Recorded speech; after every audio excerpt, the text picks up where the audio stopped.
Salut à toi. Alors, si tu es vidéaste et que tu te poses encore la question de quel prix tu devrais proposer à tes clients lorsqu'ils te demandent un devis, je te rassure, tu es au bon endroit. Je vais essayer de t'expliquer étape par étape en fait comment tu peux construire un devis en étant le plus aligné avec les prix du marché. Tu vas voir que c'est assez simple, mais peut-être avant tout, j'ai envie de me présenter rapidement pour t'expliquer qui je suis. Donc en fait, je m'appelle Marc, je suis le gérant de l'agence vidéo Enor. J'ai monté cette agence il y a à peu près une dizaine d'années et on est à peu près une quinzaine de collaborateurs aujourd'hui. On a travaillé pour pas mal de grandes marques comme Decathlon France, Pierre et Vacances et depuis peu on accompagne King Jouet sur son développement national en Suisse. Si ça t'intéresse, tu pourras aller sur notre site web, regarder un petit peu les différentes réalisations. On a tout un tas d'explications, on partage aussi beaucoup de contenu, des cas clients, etc. etc. Donc, sans plus attendre, je t'explique un petit peu comment construire ton devis. D'ailleurs, si ça t'intéresse, tu pourras télécharger le modèle de devis juste en dessous de cette vidéo. Donc, dans les grandes lignes, tu vas voir que c'est assez simple. La première des étapes, ça va être de remplir le nom de ton entreprise juste ici. Donc, tu pourras modifier cette case-là pour mettre le nom de ton entreprise avec ton adresse. Et ici, tu pourras venir ajouter le nom de l'entreprise justement qui te demande un devis. Ensuite, tu vas pouvoir mettre un numéro pour avoir une vraie numérotation de devis. Essaye de les faire suivre, c'est ce que je peux te recommander pour avoir une vraie traçabilité. Et puis, ici, tu pourras mettre la date, très simplement, la date du jour à laquelle tu édites ce devis.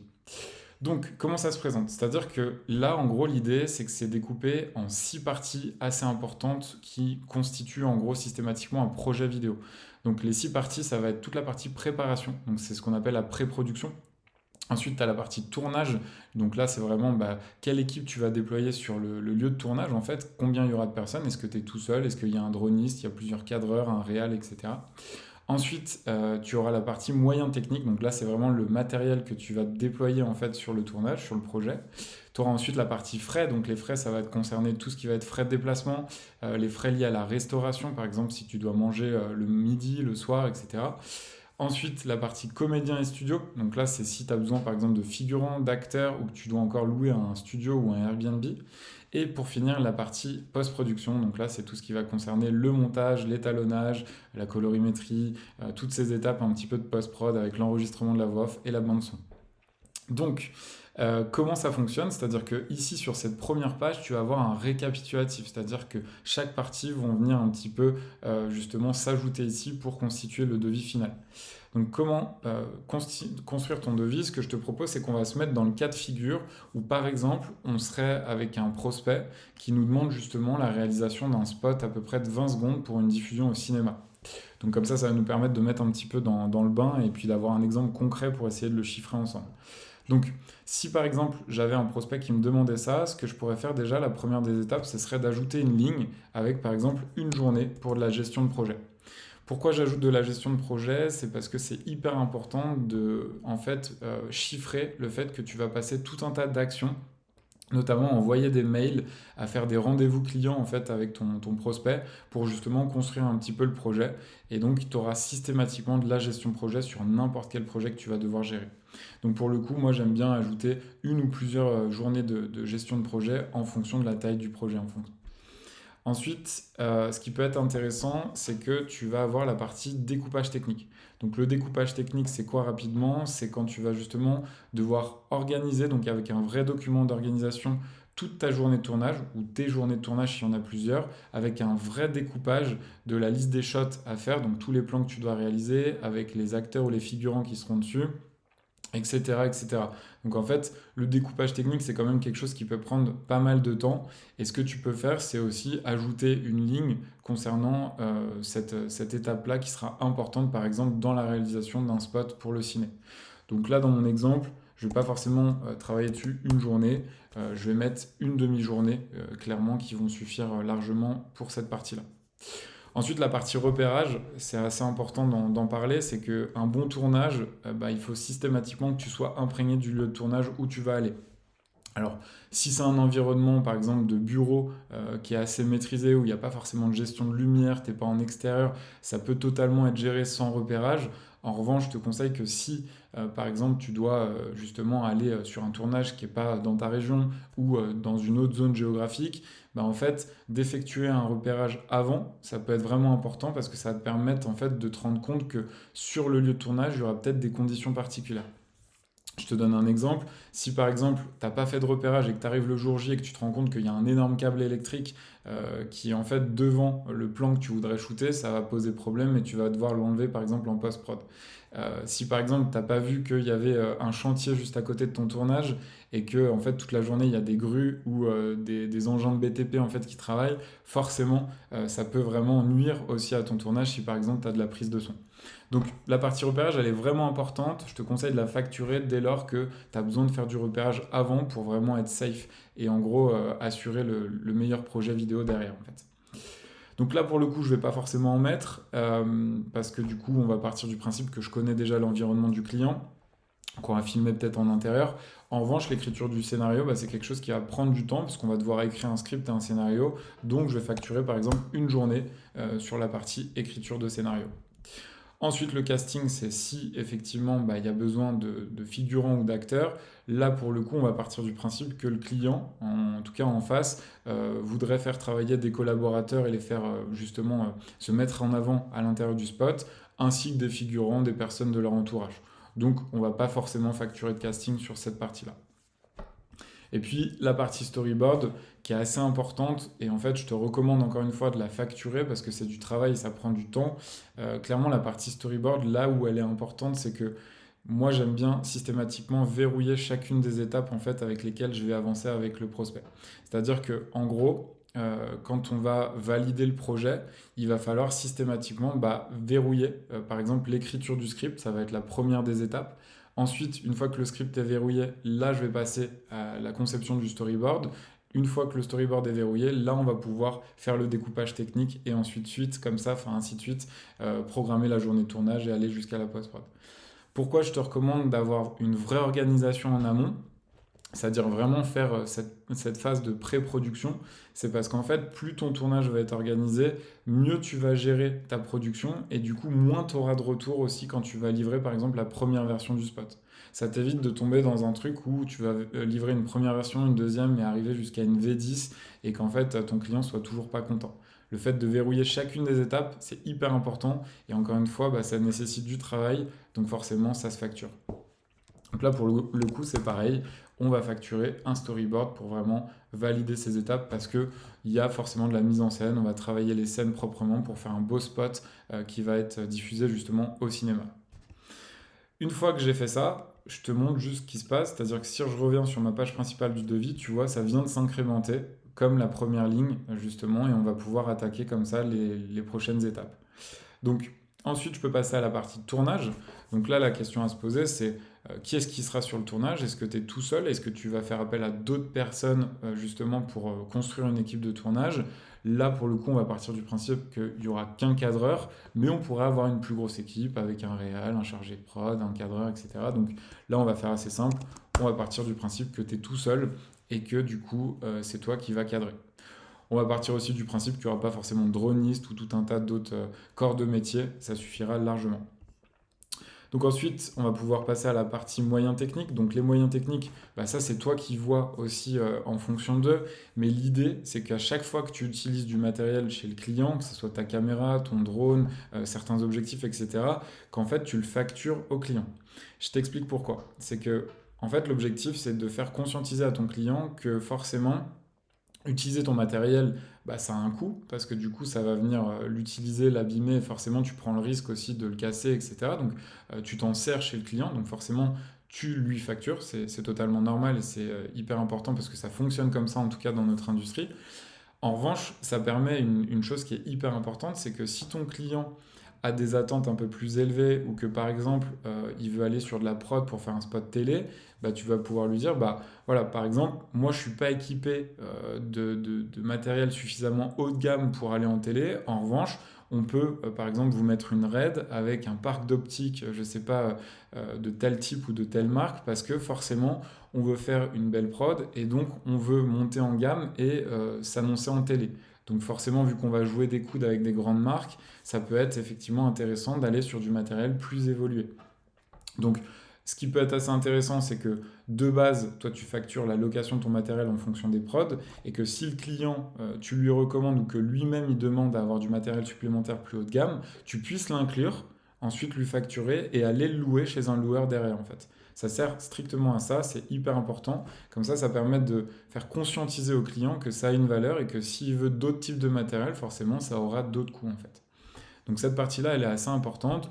Donc là, pour le coup, on va mettre que on utilise par exemple notre Kinefinity 6K. On a dit qu'il n'y avait pas de drone. Et puis éventuellement, vu qu'on veut faire des plans avec l'ER6 et un stab un peu run and gun, ou voilà, par exemple, on va le mettre sur une journée de tournage également comme ça.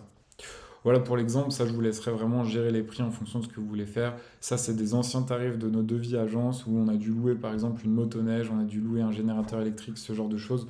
Donc ça c'est après, c'est à toi de voir ce que tu veux mettre ici. Ensuite, la partie frais, donc ça va dépendre forcément de si tu dois te déplacer chez le prospect, du coup, enfin chez le client pour effectuer le tournage. Donc, est-ce que tu as des frais de déplacement? Tu pourras les inclure ici.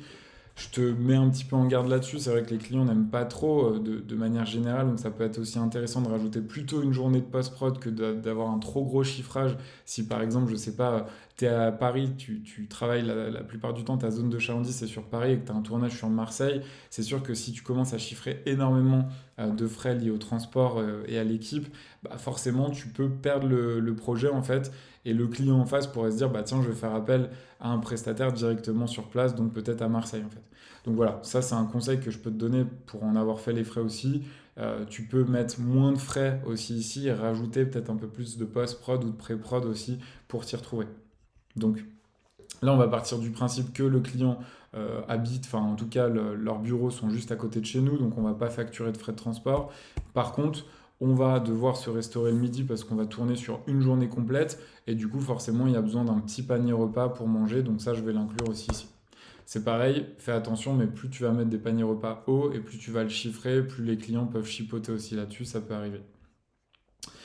Ensuite, la partie comédien et studio, donc ça va varier en fonction du studio que tu vas louer, ça va varier. Alors, je te donne aussi un tips ici. Nous, on loue pas mal de Airbnb aussi pour faire des tournages. Alors, je t'invite aussi, quand tu le fais, à demander aux propriétaires du Airbnb si justement bah, tu peux faire un tournage chez eux. Mais c'est quelque chose qui permet d'avoir des beaux lieux de tournage rapidement. Donc, ça peut être quelque chose que tu peux inclure ici si c'est nécessaire dans la réalisation de ton spot, par exemple. Au niveau des acteurs, bah ça va varier des cachets. Est-ce qu'ils sont sous le statut d'intermittent du spectacle? Est-ce que finalement, c'est des acteurs qui sont en freelance? Donc ça va varier des prix. Il faudra l'inclure juste ici. Et les figurants, bah ça, nous, en tout cas, c'est ce qu'on aime rémunérer. Par exemple, un figurant sur la journée, on va donner à peu près 100-150 euros pour un figurant qui n'est pas professionnel, en fait. Donc là, comme on l'a dit tout à l'heure, c'est le client qui gère, c'est-à-dire que lui, en gros, il fait appel à ses employés pour être sur le spot et on part du principe que c'est des personnes de son entourage et de sa famille qui vont justement être sur la figuration de son spot. Donc on ne va pas forcément facturer de comédiens et de studios. Et pour finir, la partie post-production. Donc là, la partie post-production, ce qui peut être assez intéressant, c'est que on va regarder. Donc là, on est. Alors, autant pour moi, je vois qu'il y a une petite coquille, je vais juste modifier.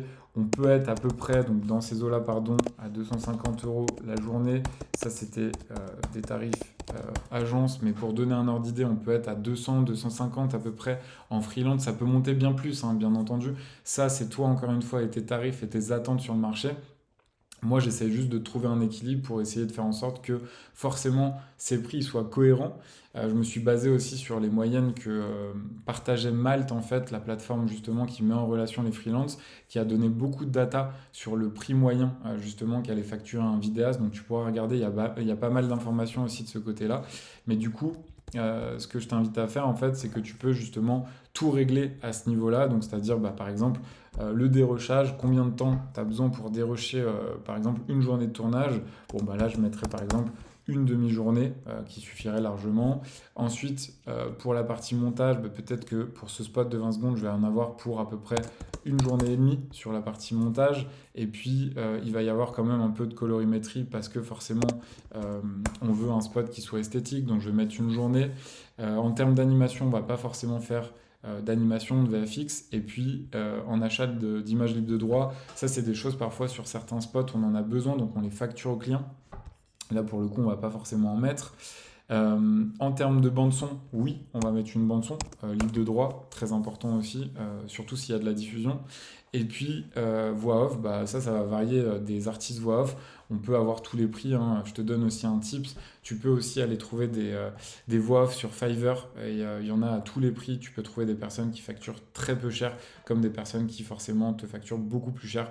Donc voilà, là pour le coup, inclure une voix off parce qu'on est sur un spot cinéma et que si on veut capter l'attention d'une personne directement dans la salle de cinéma, une voix off aura beaucoup plus d'impact. Voilà, donc là le devis est construit. Et du coup, c'est assez intéressant. Alors, forcément, hein, le prix, il est fictif. On a fait une simulation. Ça peut être plus, ça peut être moins. L'idée, c'est qu'en fait, à travers tes rendez-vous découvertes, normalement, tu sois allé creuser pour savoir combien va avoir d'enveloppe budgétaire ton client pour réussir à construire ton devis, pour qu'ensuite, derrière, tu sois aligné avec ses moyens financiers. C'est un petit peu ça la logique. Donc là, on tombe sur un prix de 2 505 € hors taxe. Et normalement, si tu es un vidéaste freelance, tu n'as pas forcément de TVA. Donc voilà un petit peu pour tout ça. Rapidement, je t'explique. Je te prends un petit peu de temps encore, mais pour t'expliquer ce que je propose. J'espère en tout cas que ça t'a plu et que c'était assez simple. Je voulais te parler en fait de l'accompagnement que je propose parce qu'aujourd'hui j'accompagne plus de 200 vidéastes en fait à aller beaucoup plus loin. C'est-à-dire que là on a vu comment construire un petit peu cette devis. C'est une partie forcément de l'équation. L'objectif pour moi en fait c'est que ça fait 10 ans que je fais ça, c'est de transmettre vraiment des compétences commerciales et business à un maximum de vidéastes. En tout cas c'est la mission que je me suis lancée l'année dernière. Et du coup j'ai créé donc l'accélérateur des vidéastes avec une promesse qui est assez forte, c'est comment générer 3 000 € par mois de revenus récurrents. Je parle bien de revenus récurrents en moins de 90 jours. Donc en fait pour ça j'ai monté un groupe Discord où on partage tout un tas d'informations, c'est-à-dire qu'il y a l'aspect communautaire, les personnes partagent leur production, échangent sur leur succès. Ensuite il y a vraiment des classes qui sont attitrées où les personnes vont avancer dans des micro-groupes et pouvoir justement se challenger ensemble toutes les semaines pour atteindre les objectifs. Donc voilà un petit peu dans les grandes lignes. Je te montre juste rapidement les différentes thématiques sur lesquelles on va travailler. Je ne vais pas forcément rentrer dans le détail. En tout cas, si ça t'intéresse, contacte-moi. Je mettrai un petit lien aussi en dessous de cette vidéo. Mais grosso modo, on va travailler sur le positionnement. Parce que le positionnement, ça reste le nerf de la guerre. Donc c'est vrai que si tu veux te différencier sur un marché qui est ultra saturé, où il y a tous les jours des vidéastes qui se lancent en fait en freelance, qui achètent une caméra, un stabilisateur, bah forcément, il faut que tu travailles ton positionnement. Et ton positionnement, c'est quoi? C'est quel problème tu peux résoudre en fait sur ton marché. Et ça, c'est très très important parce que je le répète souvent, la vidéo elle seule ne répond pas à un problème. Et clairement, si tu es juste vidéaste, tu risques de mettre la clé sous la porte d'ici quelques mois, d'ici quelques années, parce que justement, il y a une concurrence qui est déloyale, il y a l'arrivée des smartphones, il y a l'arrivée des IA. Et en fait, si tu comprends pas ça, forcément, tu vas pas répondre à un problème, donc tu vas pas intéresser les entreprises. Et c'est pour cette raison en fait que la plupart du temps, quand tu essayes de trouver des nouveaux clients et de les prospecter à froid, ils vont te répondre bah on a déjà quelqu'un en interne, on le fera plus tard, on n'a pas le budget ou ça nous intéresse pas. Donc voilà un petit peu pour cette partie positionnement qui est hyper importante. Ensuite, on passe et on attaque à fond sur la partie prospection. Donc là, c'est assez intéressant parce que les personnes du coup de l'accélérateur vont justement travailler sur l'envoi de messages. Je leur partage des scripts qui fonctionnent que j'utilise moi-même au sein de mon agence. Du coup, on vient vraiment construire des listes de prospection et derrière faire un vrai suivi commercial pour vraiment décrocher en fait des rendez-vous commerciaux. Ensuite, il y a la partie vente. Donc la partie vente, c'est quoi? C'est qu'en fait, on monte ensemble en compétence sur la partie commerciale et vente. Donc je leur apprends vraiment à vendre, faire des découvertes. On fait des roleplays aussi. Je me positionne un petit peu comme le rôle d'un client relou. Et du coup, ils essayent de me vendre des choses. Et forcément, moi, je viens traiter un petit peu les objections et être un petit peu dur avec eux. Donc ça, c'est toute la partie vente. Ensuite, il y a l'organisation. Le but, c'est vraiment de se structurer, de réussir vraiment à développer l'activité en se posant des objectifs qui soient atteignables. Et puis, pour finir, la brique visibilité, c'est vraiment réussir à mettre en place un vrai système d'acquisition qui fera que quand toi, en fait, tu es sur une production, donc que ce soit un tournage ou un post-prod, tu puisses avoir vraiment une machine qui tourne avec des leads qui tombent et que tu puisses quand même développer ton activité même quand tu es un petit peu au four et au moulin. Donc voilà dans les grandes lignes, je t'embête encore 3 minutes, pas plus promis. Je promets aussi quelques bonus qui sont assez intéressants, c'est-à-dire que là on a vu le calculateur de prix. Mais en fait, tu auras tout un tas de bonus supplémentaires, c'est-à-dire que tu as un calculateur de niche à succès pour réussir à trouver ton positionnement. J'ai même créé un custom GPT pour vraiment t'entraîner avec l'IA. Je l'ai formé en fait pour que tu puisses justement trouver quelle est la niche à succès. Ensuite, tu auras des modèles d'offres irrésistibles. Là, je t'ai vraiment tout livré sur un plateau d'argent, c'est-à-dire que tu as vraiment des PDF prêts à être réutilisés. Ensuite, tu vas avoir des stratégies de contenu, clairement des stratégies qui fonctionnent pour des grandes marques, des grandes startups et PME. Je te partage aussi des templates et des scripts d'ads. Il y a des scripts de messages à envoyer que moi-même j'envoie en fait et qui sont vraiment des scripts de messages qui fonctionnent, où j'ai vraiment fait des cas d'études pour te montrer que c'est comme ça que j'ai décroché aussi des beaux contrats. Ensuite, tu auras accès à la communauté à vie si tu rejoins le groupe Discord. Et puis, je suis en train de construire aussi un annuaire des vidéastes. Donc ça, c'est une partie qui est en développement en ce moment. Et puis, pour le coup, et ça, c'est hyper intéressant, et d'ailleurs, c'est déjà efficient pour la plupart des personnes qui sont dans l'accélérateur, c'est-à-dire que, en fait, toutes les personnes qui vont avoir suivi le programme dans son intégralité, en fait, vont être éligibles à devenir partenaires de mon agence, donc Enor. Et en fait, l'idée, c'est que nous, on fait travailler déjà des personnes qui sont dans l'accélérateur parce qu'on les a formées aussi à nos méthodologies. Donc il y a des personnes qui travaillent pour nous sur la partie production, on travaille ensemble sur la partie commerciale et du coup on a recruté tout un tas de personnes qu'on fait bosser en fait au sein de cette communauté. Voilà un peu tout, la garantie, c'est important que je le précise, j'aime bien l'appeler comme ça, c'est que je continue de t'accompagner jusqu'à ce que tu atteignes tes objectifs.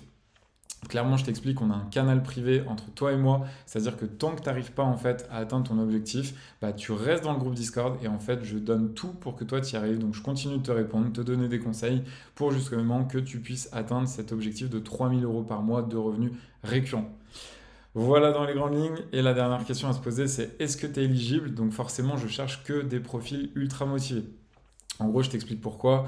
Tous les jours, j'ai des dizaines de demandes, donc forcément, je ne peux pas accepter tout le monde. J'ai des classes de maximum 5 personnes, donc forcément, il faut des personnes qui soient ultra motivées et disponibles dans les 12 semaines consécutives. C'est-à-dire qu'en fait, à partir du moment où le programme se lance, il faut être disponible, il ne faut pas forcément partir en congé, en vacances. Donc voilà un petit peu dans les grandes lignes. Écoute, si tu penses que tu as le bon profil, tu peux prendre un rendez-vous avec mon équipe juste en dessous, en fait, en suivant le lien aussi. Et puis bah moi, j'espère que je te dis aussi à très vite de l'autre côté. Allez, à bientôt. Ciao.